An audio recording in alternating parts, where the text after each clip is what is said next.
Hello, everyone. Our presentation is on multiracial individuals and families, creating awareness and building understanding.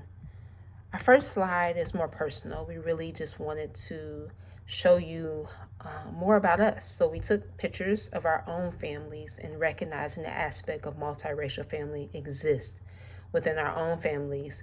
So each group member shared pictures of their families and their friends, those that are just close to them, and just wanted to more show the faces and make this more personal. So these are just those that we love. We wanted to share a piece of that with you guys. Terminology for multiracial individuals and families has evolved over the years. The most common and accepted terms used today are interracial, multiracial, and most recent, multiple heritage. We will be using these terms interchangeably today during our presentation. So multiracial, what do? I have to check one box. How would you feel when you have to narrow that down? So I love this example. Ask me to choose between specific options: white, not Hispanic, Hispanic, not white. I have to choose between two equally important sides of my ethnic identity. If I choose white, then I feel I'm denying my Mexican family and heritage. If I choose Hispanic, not white, then I feel I'm rejecting the other half of my family. If either side of my family finds out that I chose the box with the other half, will they feel betrayed? And that question, man, it definitely leaves you to really thinking and trying to understand what that would feel like. That I have to pick just one. And we know whether it's application or whether it's the census or whatever you may be filling out, that pressure in that moment. I know if this isn't something that you personally have to experience, but to just put yourself in that seat and seeing what that would feel like, to know that I have to choose one and possibly deny another when they are both important to us. So this takes us to our video. Those questions that kept coming up whether it's our own group members or family or friends that we talk to, the question of what are you? Where are you from? Or even where are you really from? That question they ask, and your answer just wanting to be, I am human. So this YouTube really helps us see a depiction of what that feels like and what that may look like when someone walks up to you and asks you those questions. What are you? And you'll hear real life testimonies and sharing in this brief clip of what that felt like. And I think it experiences shares about 38 individuals. Within the multiracial community, neologisms have been coined. We as counselors need to be very familiar with these phrases, and also we should never use these phrases with our clients. Each of our clients has a right to define their identity and their relationship with their multiracial background and heritage. And we need to provide a safe place for them to be able to do that, to be able to understand who they are and their identity and how they see themselves in this world. One of the reasons we need to be sensitive to these neologisms is some of them can be quite derogatory and negative. And some of the responses that I found were, that's not appropriate, that's not a cool word, and that's offensive. Let's gain a brief historical perspective of where we have come from and where we are today in the United States. And it all began with the arrival of the early European settlers back in the 1600s, where the white male had relations with the indigenous females. And then this expanded even more with the arrival of the slave ships from Africa, where there was mixed relations with male and female. Now, the white male, believe it or not, wanted to have supreme control and authority over the different races. And they wanted to keep their race pure. So they instituted law that made interracial marriages illegal. And believe it or not, that did not change until 1967.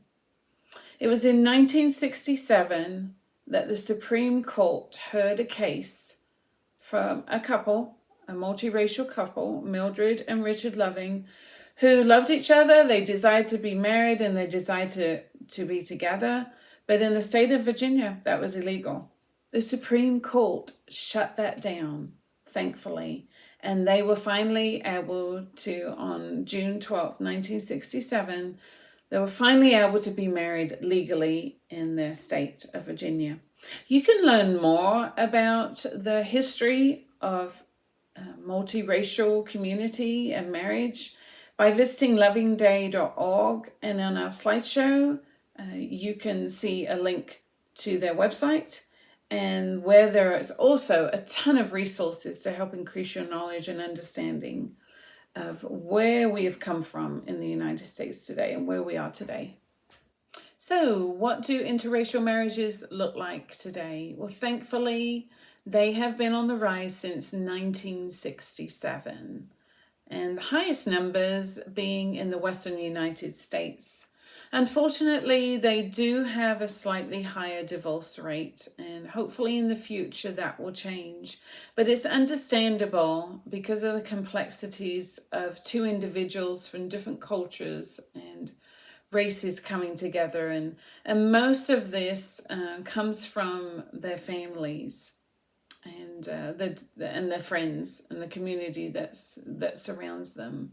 But we are hopeful that this will change in the future, and also that through the counseling relationship that we can help these couples to be able to work through these complexities more.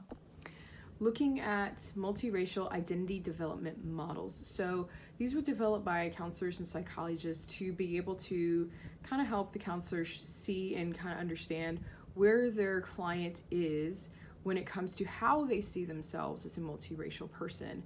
Are they fully accepting of that, or are they completely disregarding it, or somewhere in between? Some of these are more age specific as to where they could be developmental wise. Some of these are more generalized. The one that I personally, as a multiracial person, identify the most with, that I kind of went through myself, was with Dr. Maria Roots, just because it's very general, and for me it took me many, many years before I even came to a place of understanding my multiple races. Okay, so now we're going to look at 5 identity possibilities that was made by Dr. Maria Root. And these are kind of the things that she believes that multiracial people may find themselves as currently. Like, maybe one of these categories or one of these assignments are where you see your client currently, or where your client sees themselves currently. So first we're going to look at assignment hypodescent, or one drop rule.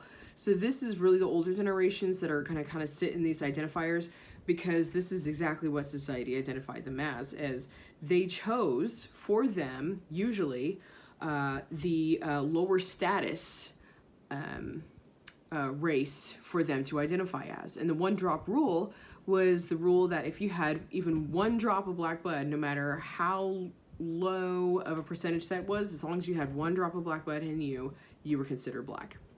And number 2, monoracial fit self-assignment. So this is like, I see that I am both, but I more identify with one side culturally than I do the other one.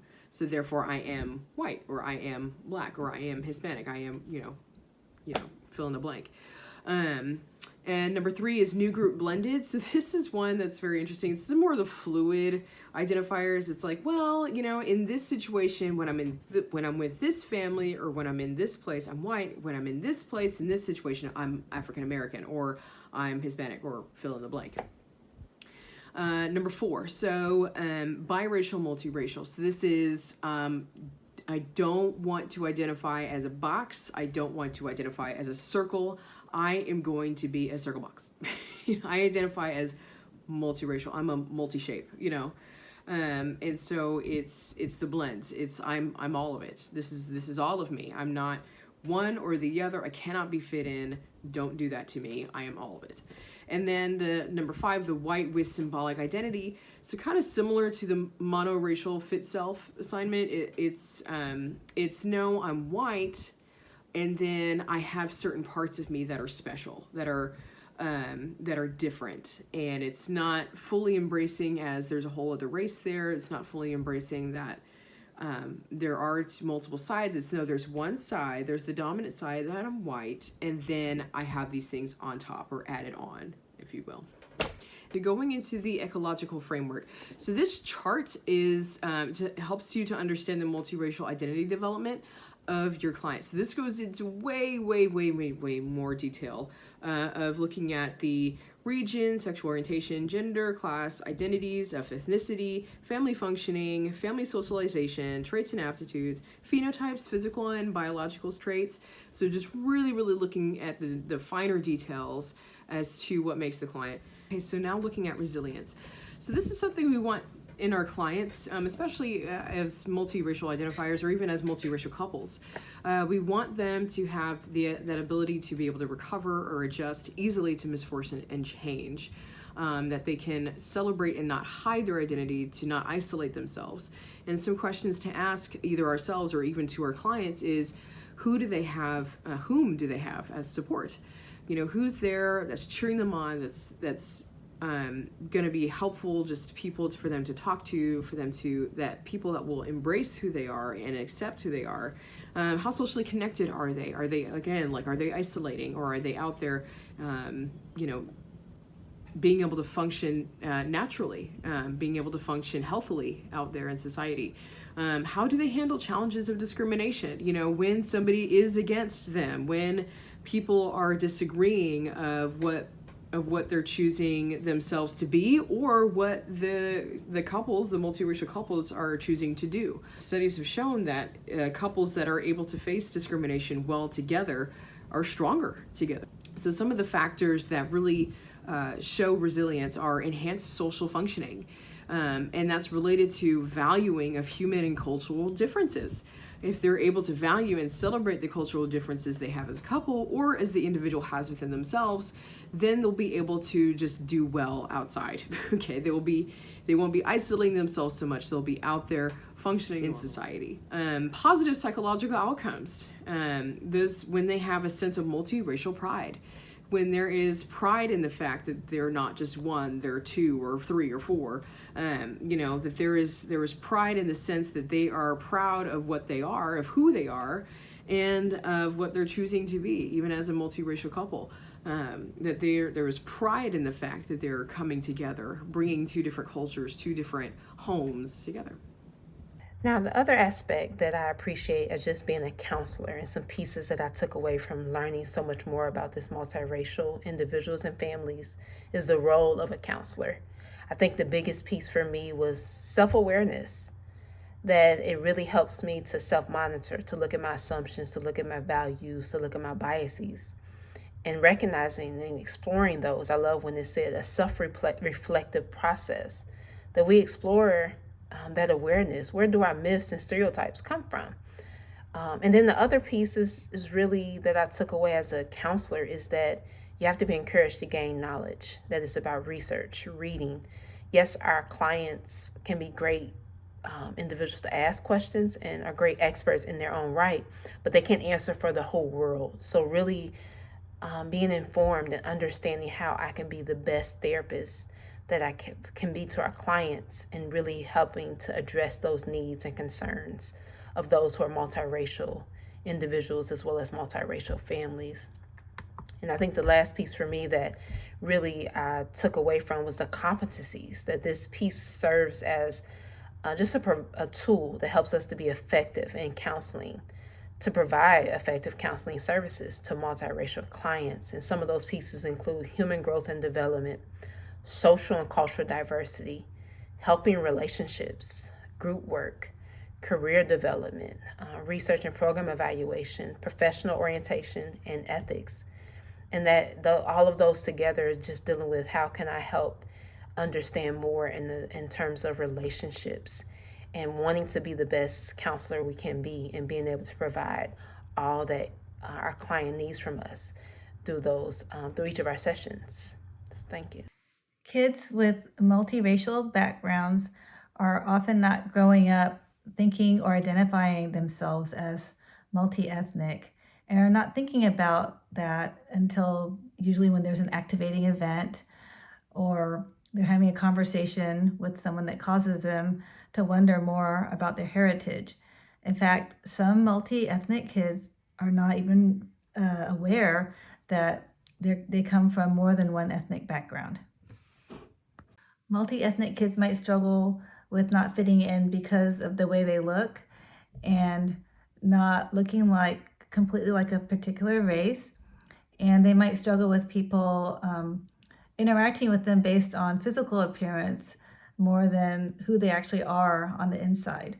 They might struggle with their parents not really understanding that their ethnicity might be different from their parents' heritage.